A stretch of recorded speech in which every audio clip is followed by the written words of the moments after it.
S11 is likely to come at 6.7 inches, with the Plus model to offer a bit more, 6.9 inches. I'm like, let's see that on my Facebook feed. Let's see what's up. Look at this picture.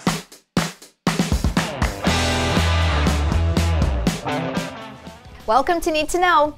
If you thought phones shooting in 4K were pretty stellar, wait till you hear this. 2020 will bring 8K from none other than Android favorite, Samsung Galaxy. 8K will be a CES keyword again, as LG and Samsung will fight in the TV arena. No surprises there.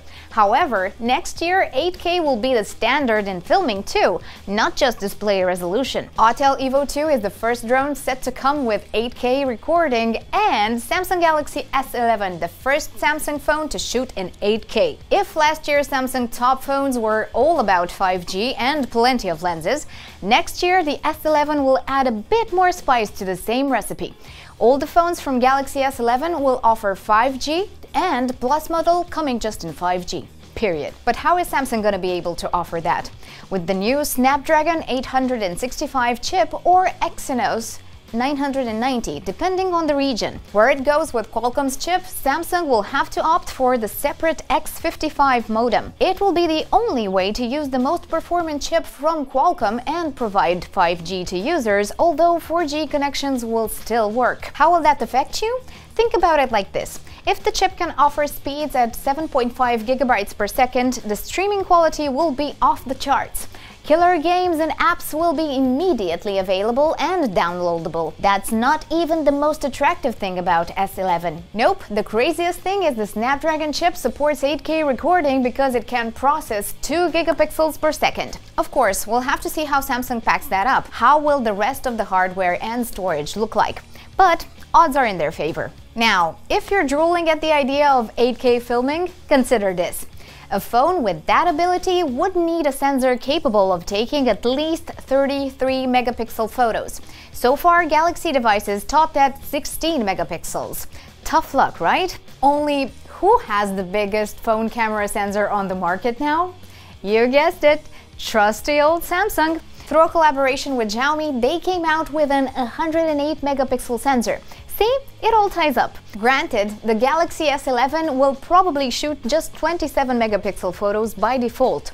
The whole tetracell tech comes in here. But this doesn't mean it won't have the capacity to shoot in more megapixels.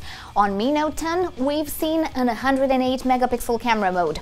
Now, besides a possible 8K recording and 108 megapixel sensor, what else do we know about S11 camera? Plenty to be excited about. 5x zoom could come, yes, along with optical image stabilization. There's been talk about a night hyperlapse and director's view mode, which hint to more focus on the night mode and shooting with more than one camera at a time. But that's us being optimistic.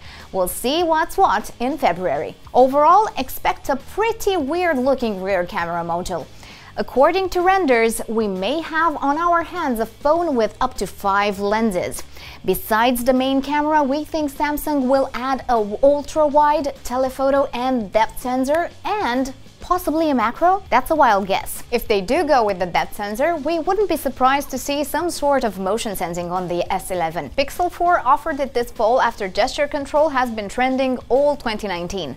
The module will be nudged to the upper left, while the selfie camera will be moved to the center of the phone. Although it won't be a teardrop style, but it will stick to the punch hole design. Oh, since we're here, let's talk about screen and display. S11 is likely to come at 6.7 inches, with the Plus model to offer a bit more, 6.9 inches. Side bezels will still be there, but a bit narrower. Yep, Samsung isn't in a hurry to ditch them completely. But that's not the case with the headphone jack. It seems that next year they'll bow to peer pressure and remove the headphone jack completely. Is that still the worst thing that can happen? I get the feeling we're more and more into wireless headphones and that there are some very nice options out there. Let me know if you're still as annoyed by this oversight as you were, let's say, a year ago. Coming back to the display, S11 might finally come with a 120Hz refresh rate.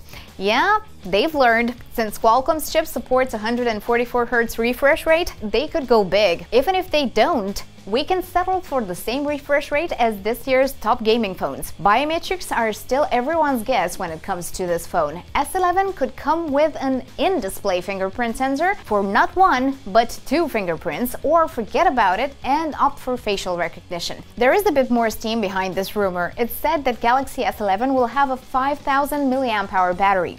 All I can say is, about time. If they can keep the price of the phones at around $1,000 with the latest Qualcomm chip under the belt, the 108 megapixel sensor, 8K recording, new camera modes, and the killer 5G speeds, then Samsung sales should see a pretty big bump. Or maybe they should bring other upgrades? Tell us what else would you want from Samsung Galaxy S11. And don't forget, subscribe and hit the bell button if you want to see more videos like this. All of us here at TechTheLead would love to wish you a Merry Christmas and a Happy New Year. And see you in the next decade with some fresh tech news. Bye guys!